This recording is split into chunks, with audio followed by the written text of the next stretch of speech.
मित्रांनो, घरोघरी मातीच्या चुली या मालिकेच्या नवीन लेटेस्ट एपिसोडमध्ये आपल्याला पुढे असं पाहायला मिळणार आहे की इकडे ती जानकी जेलमध्ये विचार करत बसलेली असते.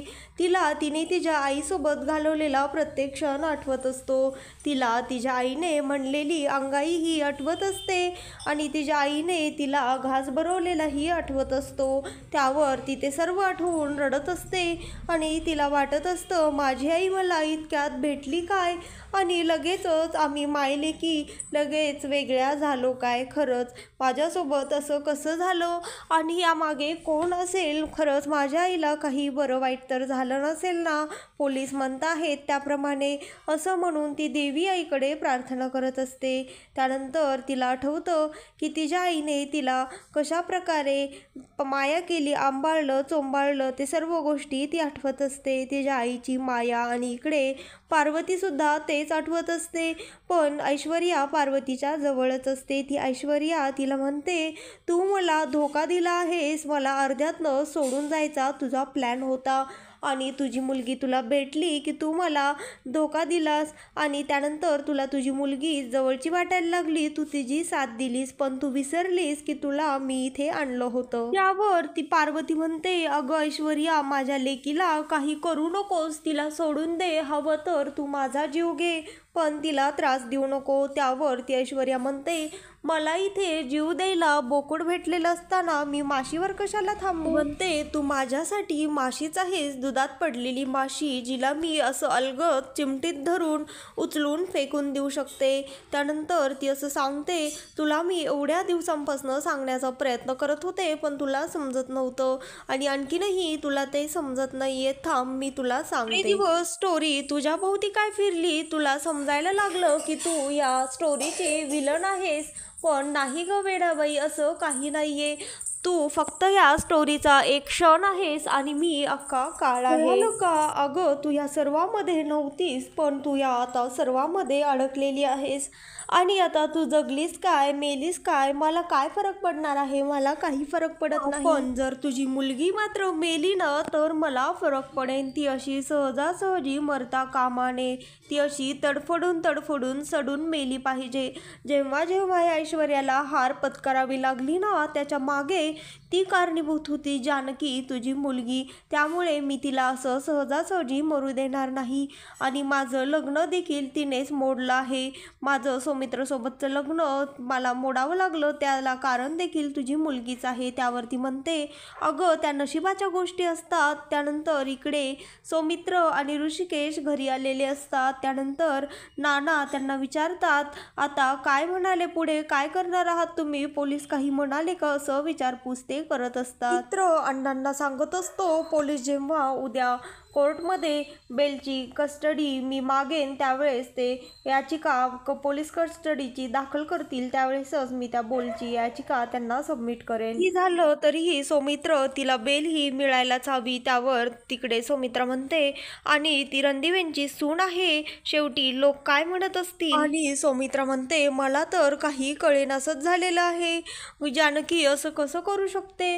काय खरं काय खोटं काहीच कळत नाहीये. त्यावर ऋषिकेश म्हणतो, आई तू काय म्हणालीस? त्यावर ती म्हणते, नाही अरे, जानकी असं करेल असं वाटलंच नव्हतं. त्यावर ऋषिकेश सौमित्राला म्हणतो, आई तुला देखील असंच वाटतं का हे सर्व जानकीनं केलं आहे? यावर सौमित्रा म्हणते, हो, म्हणजे लताबाई अशा अचानक गायब झाल्याच कशा आणि त्याआधी तुझी आई होत्या असं म्हणून तिनेच त्यांना ह्या घरात आणलं होतं आणि आता काय तर त्या जानकीच्या आई आहे. त्यावर ऋषिकेश तिला म्हणतो, म्हणजे जानकीने पार्वतीला मारलं आहे असं तुझं मत आहे? त्यावर ती म्हणते, नाही नाही, मी असं कधी म्हणाले? आता काय खरं काय खोटं ते जानकीलाच माहीत आहे. ऋषिकेश म्हणतो, वा आई वा, एवढंच तुझ्या तोंडून ऐकायचं बाकी होतं.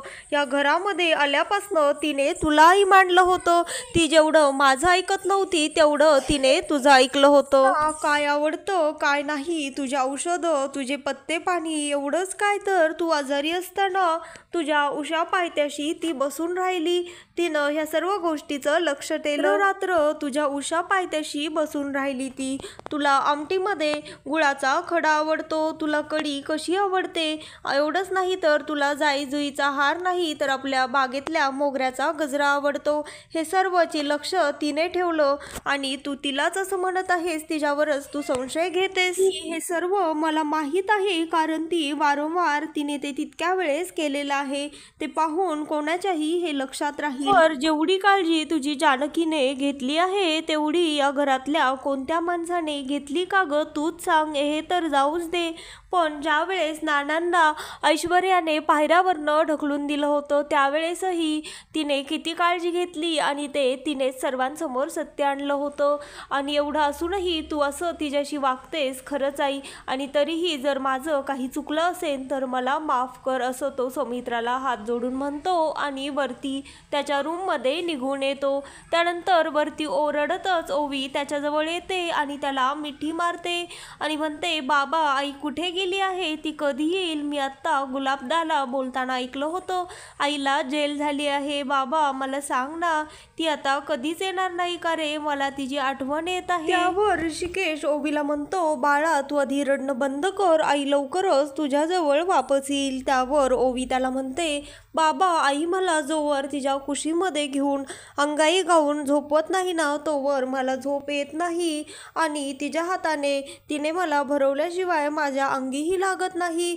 आणि ज्यावेळेस ती माझ्यासमोर असते ना त्यावेळेस माझा अभ्यास अगदी व्यवस्थित होतो, मला टेन्शन येत नाही. ती कधी येईल बाबा? त्यानंतर तो ऋषिकेश तिची समजावत काढतो आणि इकडे ती सौमित्रा रूममध्ये येऊन रडत असते. त्यावर लगेचच सारंग तिच्या मागे येतो आणि सौमित्राचे कान भरतो. त्यावर तो म्हणतो, खरंच दादाने तर जानकी वहिनीसाठी तो किती बोलला तुला. खरं तर बायको आज आहे पण आई तर आयुष्यभरापासून आपल्या सोबत असते, तिने आपल्याला जन्म दिलेला असतो. तो असं तुला कसं बोलू शकतो? तेवढ्यातच तिथे नाना येतात आणि त्याला म्हणतात, झालं का तुझं सुरू? तिचे कान भरायचे.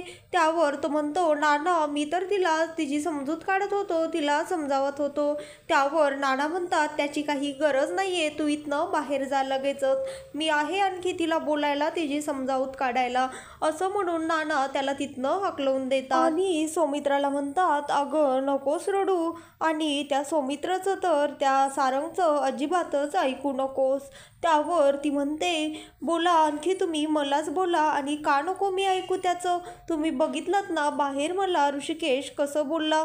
त्यावर नाना म्हणतात, हो ऐकलं मी आणि त्याचं बरोबरच आहे. अगं आपली जानकी असं काही करणार नाही. यावर सौमित्रा म्हणते, घ्या घ्या तुम्ही देखील तिचीच बाजू घ्या. आज पहिल्यांदा माझा मुलगा मला एवढं बोलला आणि तेही त्या जानकीमुळे. त्यावर नानासाहेब म्हणतात, नेमका तुझा प्रॉब्लेम काय आहे ग सौमित्रा? नेहमीच उलटा विचार का करतेस? तुला आता तुझ्या नवऱ्याने तुझी बाजू घ्यावी असं वाटतं, पण तुझ्या लेकाने जर त्याच्या बायकोची बाजू घेतली तर तुला ते जमत नाही. मग तूच सांग, हे तुझं कसं वागणं आहे? तुला वाटतं लेकानेही तुझीच साईड घ्यावी आणि नवऱ्यानेही, आणि मग असं कसं चालेल? तू ना त्या सासांसारखीच वागायला लागली आहेस, अगदी घरोघरी मातीच्या चुली, हेच खरं. म्हणून नानासाहेब तिथनं निघून जातात आणि इकडे ऋषिकेश एकटाच काम करत बसलेला असतो. त्यानंतर अवंतिका तिथे येते आणि त्याला म्हणते, बास आता किती वेळ काम करणार आहेस, थोडा वेळ झोप, आराम कर. त्यानंतर तो म्हणतो, खरंच मला तर काहीच कळत नाहीये, किती जरी काम केलं तरीही सोल्युशन काही सापडत नाहीये. कधी कधी तर असं वाटतं देव माझी फिरकी घेत आहे. बघ ना आता हीच अशी एखादी बाहेरची केस असती तर अशी पटकन मी सोडवतो, पण आता त्यामध्ये जर घरची केस असेल किंवा आपला घरातला एखादा माणूस जर त्यामध्ये इन्व्हॉल्व असेल तर बघ ना सगळं कठीण होऊन बसतं. वाटतंय सर्व दरवाजे बंद झालेले आहेत. त्यावर ती म्हणते, अवंतिका सोमी तुझ्या लक्षात आहे का, आपण ज्यावेळेस लॉ कॉलेजमध्ये होतो त्यावेळेस जोशी सर काय सांगायचे, जेव्हा असं वाटतं सर्व दरवाजे बंद झालेले आहेत तेव्हा दरवाजा खटखटणं बंद करायचं आणि खिडकी शोधायची. त्यावर सौमित्र म्हणतो, अगं ते सर्व खरं आहे, पण मला या जानकी बहिणीच्या केसमध्ये ती खिडकीसुद्धा सापडत नाहीये, मला काहीच एव्हिडन्स सापडत नाहीये.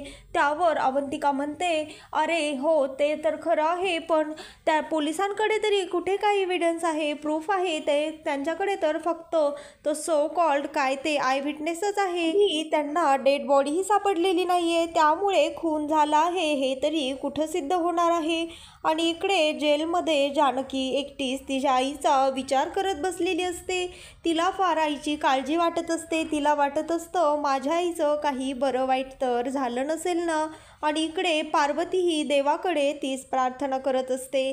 ती म्हणत असते माझ्या लेकीला सुखरूप ठेव, तिला जेलमधनं बाहेर काढ. आणि इकडे जानकी म्हणते देवी आई तूही कोणाची तरी आईच आहेस ना, मग तू असं कसं कोणाच्या तरी लेकीला स्वतःच्या आईपासनं दूर करू शकते. इकडे ती पार्वती स्वतःलाच दोष देत असते. ती म्हणत असते जर मी तुझ्या आयुष्यामध्ये आलेच नसते तर एवढं मोठं संकट तुझ्यावर आलंच नसतं.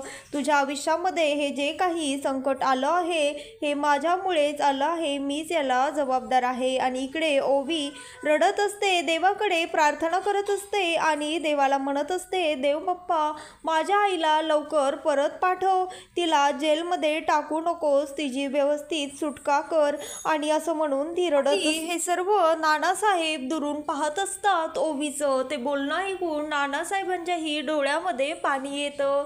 आणि त्यानंतर इकडे जानकीला कोर्टामध्ये आणण्यात आलेलं असतं आणि विरोधी पक्षाचे वकील म्हणत असतात जी बाई त्या लताबाईला स्वतःची आई म्हणते आणि दुसरीकडे तिचा खून करते, तुम्ही अशा बाईंची साथ देत आहात ते असा प्रश्न ऋषिकेशला करतात. साथ देण्यासाठी तुम्ही या थराला जाल, तुम्ही तर मुलगा म्हणून कलंक आहात. हे ऐकून ती जानकी म्हणते बास तुम्हाला जे काही विचारायचं आहे ते मला विचारा, पण माझ्या नवऱ्यावर असे बिनबुडाचे आरोप केलेले मी सहन करणार नाही. तेवढ्यात सौमित्र म्हणतो आय विटनेसच्या आधारावर असं प्रूफ केलं जात नाही की जानकीनेच त्या बाईचा खून केला आहे, कारण आणखी डेड बॉडीही पोलिसांना तपास लागलेला नाहीये. तर मित्रांनो, घरोघरी मातीच्या चुली या मालिकेचे नवनवीन लेटेस्ट एपिसोड पाहण्यासाठी आत्ता चॅनलला लाईक, शेअर आणि सबस्क्राईब मात्र नक्की करा.